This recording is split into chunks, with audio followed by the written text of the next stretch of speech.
بسم اللہ الرحمن الرحیم۔ حدیث نبی صلی اللہ علیہ وآلہ وسلم۔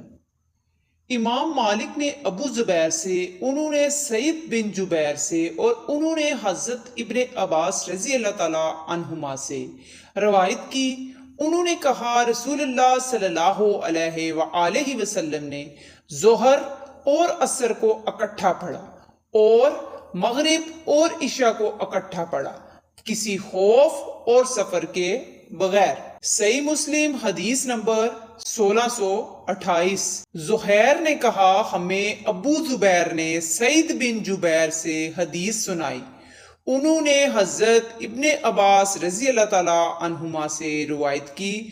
انہوں نے کہا رسول اللہ صلی اللہ علیہ وآلہ وسلم نے ظہر اور عصر کو مدینہ میں کسی خوف اور سفر کے بغیر جمع کر کے پڑھا۔ ابو زبیر نے کہا میں نے ابن عباس رضی اللہ تعالی عنہما کے شاگرد سید سے پوچھا آپ صلی اللہ علیہ وآلہ وسلم نے ایسا کیوں کیا تھا؟ انہوں نے جواب دیا میں نے بھی حضرت ابن عباس رضی اللہ تعالی عنہما سے سوال کیا تھا جیسے تم نے مجھ سے یہ سوال کیا ہے۔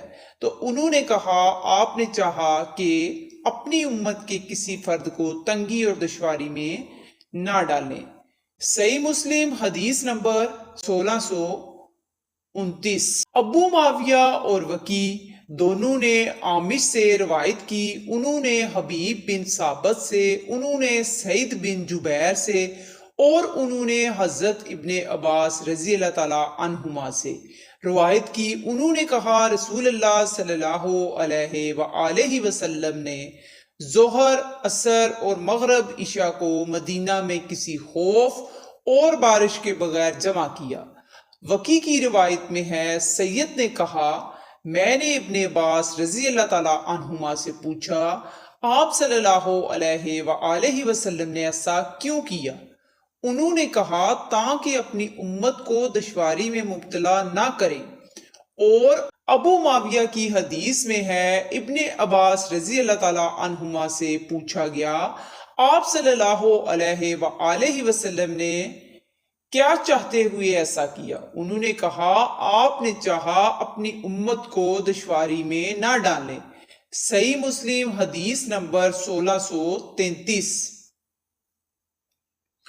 زبیر بن حریت نے عبداللہ بن شقیق سے روایت کی، انہوں نے کہا ایک دن حضرت ابن عباس رضی اللہ تعالی عنہما عصر کے بعد ہمیں خطاب کرنے لگے حتیٰ کہ سورج غروب ہو گیا اور ستارے نمودار ہو گئے اور لوگ کہنے لگے نماز نماز۔ پھر ان کے پاس بنو تمیم کا ایک آدمی آیا جو نہ تھکتا تھا اور نہ باز آ رہا تھا، نماز نماز کہے جا رہا تھا۔